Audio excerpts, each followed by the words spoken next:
দক্ষিণ লেবাননের রক্তভেজা উপত্যকা আর পাহাড়ি উপত্যকাগুলো ইসরায়েলি সেনাবাহিনীর জন্য এক জীবন্ত জাহান্নামে পরিণত হয়েছে। পেন্টাগনের আধুনিক সমরাস্ত্রে সজ্জিত হয়ে তেল আবিব ভেবেছিল যুদ্ধবিরতির চুক্তিকে বুড়ো আঙ্গুল দেখিয়ে তারা সহজেই বৈরুতের প্রতিরোধ যোদ্ধাদের পিছু হটিয়ে দেবে। ইরানের প্রভাবশালী গণমাধ্যম তাসনিম নিউজ আন্তর্জাতিক মহলে এক চাঞ্চল্যকর রণক্ষেত্রের খতিয়ান প্রকাশ করেছে। মাত্র একদিনে ইসরায়েলি ফৌজের অবস্থান ও সাজোয়া বহর লক্ষ্য করে ২৪টি প্রলয়ঙ্করী সামরিক অপারেশন চালিয়েছে হিজবুল্লাহ। আন্তর্জাতিক সংবাদ সংস্থা আন্দোলুর বরাত দিয়ে জানা গেছে, দক্ষিণ লেবাননের হাদাতা শহরকে কেন্দ্র করে গত ২৪ ঘণ্টায় এই মেগা সংঘাতের সবচেয়ে রক্তাক্ত অধ্যায়টি রচিত হয়েছে। ইসরায়েলের পদাতিক বাহিনী যখনই লেবাননের মাটির ভেতরে ঢোকার ধৃষ্টতা দেখিয়েছে, তখনই মাটির নিচের বাংকার থেকে স্বয়ংক্রিয় আর্টিলারি আর গাইডেড অ্যান্টি ট্যাঙ্ক মিসাইল নিয়ে ঝাঁপিয়ে পড়েছে হিজবুল্লাহর গেরিলা স্কোয়াড। প্রায় আধা ঘণ্টা ধরে চলা সেই মুখোমুখি ও রুদ্ধশ্বাস যুদ্ধে ইসরায়েলের অগ্রগামী সাজোয়া ইউনিটগুলো পুরোপুরি অবশ হয়ে যায়। হিজবুল্লাহ নিখুঁত গোলার আঘাতে আইডিএফ এর অহংকার বলে পরিচিত অন্তত ৪টি মেইন ব্যালেট মার্কাভা ট্যাঙ্ক এবং ২টি বিশালাকার D9 বুলডোজার মুহূর্তের মধ্যে আগুনে পুড়ে ছাই হয়ে গেছে। এর পাশাপাশি সেন্ট্রাল সেক্টরের আকাশে ওড়ার সময় ইসরায়েলের অত্যন্ত দামি হারমিস 450 ড্রোনের ডানা ভেঙে দিয়েছে হিজবুল্লাহর সারফেস 2 এয়ার মিসাইল। খোদ ইসরায়েলি সেনাবাহিনীর মুখপাত্র স্বীকার করতে বাধ্য হয়েছেন যে দক্ষিণ লেবাননে হিজবুল্লাহর একটি কামিকাজে বা আত্মঘাতী ড্রোনের সরাসরি বিস্ফোরণে তাদের ২ শীর্ষ অফিসার সহ অন্তত ৭ জন এলিট সেনা গুরুতর জখম হয়েছেন। ড্রোনটির নিখুঁত নেভিগেশন মার্কিন রাডারগুলোকে ফাঁকি দিয়ে সরাসরি ইসরায়েলি সেনা সমাবেশের মাঝখানে গিয়ে আছড়ে পড়ে, যার ফলে একজন নারী সেনাসহ বেশ কয়েকজন কমান্ডার এই মুহূর্তে মৃত্যুর সাথে পাঞ্জা লড়ছেন।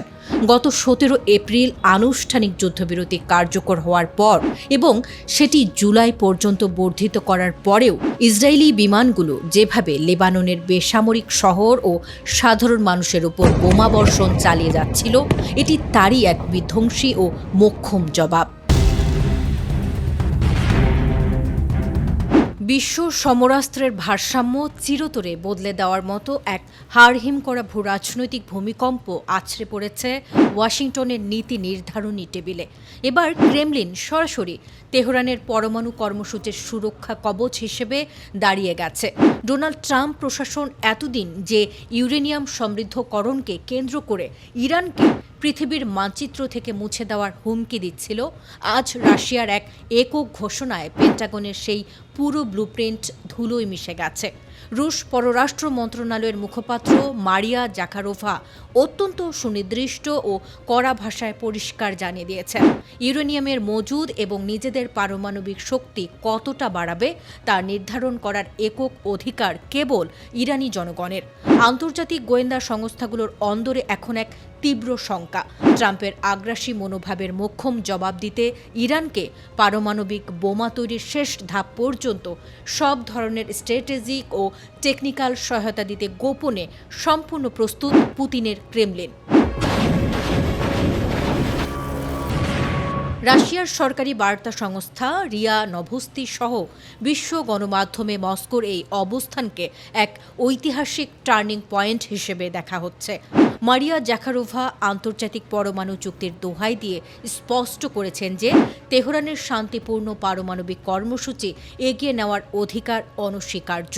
ওয়াশিংটন কিংবা তেল আবিবের কোনো অধিকার নেই ইরানের এই প্রযুক্তিগত অগ্রযাত্রাকে বাধা দেওয়ার। সবচেয়ে বড় টুইস্ট হল, রাশিয়া সরাসরি ঘোষণা করেছে যে তেহরান এবং ওয়াশিংটনের মধ্যে চলমান মনস্তাত্ত্বিক ও কূটনৈতিক লড়াইয়ে যে কোনো চূড়ান্ত সিদ্ধান্ত বাস্তবায়নে মস্কো সব ধরনের সহায়তা দিতে সম্পূর্ণ প্রস্তুত। এর সোজা অর্থ হল, ইউরেনিয়াম সমৃদ্ধকরণের আড়ালে ইরান যদি নিজের সুরক্ষায় পরমাণু অস্ত্রের দিকেও পা বাড়ায়, তবে রাশিয়া তার সর্বশক্তি দিয়ে আমেরিকার যে কোনো ধরনের সামরিক নিষেধাজ্ঞা বা প্রতিরোধ ব্যবস্থা মাঝ পথেই অবশ করে দেবে। জাকারোভা সাংবাদিকদের সামনে স্বীকার করেছেন যে এই স্পর্শকাতর পারমাণবিক প্রক্রিয়ার বহু গুরুত্বপূর্ণ বিবরণ এই মুহূর্তে সম্পূর্ণ গোপন এবং বদ্ধ দরজার আড়ালে রাখা হয়েছে। অর্থাৎ আন্তর্জাতিক পরিমণ্ডলে যেটুকুকে স্রেফ কূটনৈতিক আলোচনা বলে চালানো হচ্ছে, পর্দার আড়ালে তার গভীরতা আরও অনেক বেশি ভয়ঙ্কর। ট্রাম্প প্রশাসন যখন মধ্যপ্রাচ্যে নতুন করে বোমা বর্ষণের ছক কষছে, ঠিক তখনই রাশিয়া ইরানের পেছনে পরমাণু ঢাল হয়ে দাঁড়িয়ে বুঝিয়ে দিল আমেরিকার একক পরমাণু একাধিপত্যের দিন এখন শেষ। আন্তর্জাতিক আইন এবং তেহরানের নিজস্ব জাতীয় স্বার্থকে প্রাধান্য দিয়ে পুতিন প্রশাসন এই খেলায় এমন এক চাল চেলেছে যেখানে হোয়াইট হাউসের চাল দেওয়ার আর কোনো জায়গা অবশিষ্ট নেই।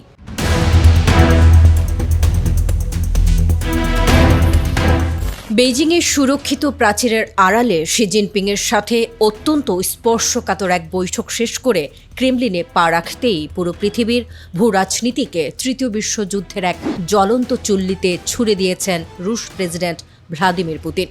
এবার নিজের সবটুকু সামরিক শক্তি বাজি ধরেছেন ক্রেমলিন মাস্টার।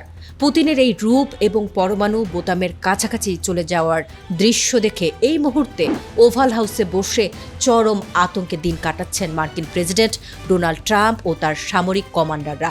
রাশিয়া এবং বেলারুশের সামরিক বাহিনী যৌথভাবে ইতিহাসের সবচেয়ে বড় ও হাড়হিম করা পারমাণবিক মহড়া শুরু করেছে। রুশ প্রতিরক্ষা মন্ত্রণালয়ের রিলিজ করা ভিডিও ফুটেজে দেখা গেছে মহাকাশের কক্ষপথ কাঁপিয়ে ওড়ার জন্য প্রস্তুত আইসিবিএম বা আন্তঃমহাদেশীয় ব্যালিস্টিক ক্ষেপণাস্ত্র। মস্কোর অফিসিয়াল মিলিটারি বুলেটিন থেকে আসা তথ্য অনুযায়ী 19 থেকে 21 মে পর্যন্ত চলা এই মেগা পারমাণবিক ড্রিলে অংশ নিয়েছে রাশিয়ার রণকৌশলগত পরমাণু ফোর্সের অন্তত 64,000 হাইলি ট্রেন্ড সেনা সদস্য। আস্ট্রাখান অঞ্চলের কাপুইস্টিন এয়ার টেস্ট রেঞ্জ থেকে যখন পারমাণবিক ক্ষমতা সম্পন্ন ইস্কান্দর এম ব্যালিস্টিক মিসাইলটি আকাশের বুক চিরে উৎক্ষেপণ করা হয়, তখন পুরো ইউরোপের রাডার স্ক্রিনগুলো এক নিমিষে লাল সংকেতে ঢেকে যায়। এখানেই শেষ নয়, ব্যারেন্টস সাগরের কনকনে ঠান্ডা জলরাশি ভেদ করে নর্দার্ন ফ্লিটের একটি অত্যাধুনিক যুদ্ধ জাহাজ থেকে ফায়ার করা হয় শব্দের চেয়ে 9 গুণ দ্রুতগামী হাইপারসনিক জিরকন ক্ষেপণাস্ত্র। এই মহড়ায় একযোগে সক্রিয় করা হয়েছে 7,800টিরও বেশি মারাত্মক সমরাস্ত্রে সজ্জিত বহর, যার মধ্যে রয়েছে 200টিরও বেশি মিসাইল লঞ্চার এবং 140টি স্ট্র্যাটেজিক বোমারু বিমান। ট্রাম্প প্রশাসন খুব ভালো করেই জানে পুতিন এবার কোনো ফাঁকা আওয়াজ দিচ্ছেন না, বরং নিজের পরমাণু ট্রায়াডের সবটুকু শক্তি প্রদর্শন করে ওয়াশিংটনকে সরাসরি কোণঠাসা করে ফেলেছেন। এই মহড়ার খবর সামনে আসতেই ইউক্রেনের পররাষ্ট্র মন্ত্রণালয় একে বৈশ্বিক নিরাপত্তা কাঠামোর জন্য এক অভূতপূর্ব চ্যালেঞ্জ বলে আখ্যা দিয়েছে এবং বিশ্ব মঞ্চে ক্রেমলিনের বিরুদ্ধে তীব্র নিন্দার ঝড় তোলার আহ্বান জানিয়েছে। তবে বেলারুশের রাজধানী মিনস্কো থেকে এই সমালোচনাকে উড়িয়ে দিয়ে পরিষ্কার জানিয়ে দেওয়া হয়েছে এই এক্সারসাইজ কোনো নির্দিষ্ট তৃতীয় দেশের বিরুদ্ধে নয়, বরং নিজেদের সার্বভৌমত্ব রক্ষার এক অদম্য ঢাল। পুতিনের এই নিউক্লিয়ার আর্সেনালের নজিরবিহীন ডিসপ্লে ট্রাম্পের যুদ্ধংদেহী পররাষ্ট্রনীতিকে শুরুতে এক বড় ধাক্কা দিয়েছে।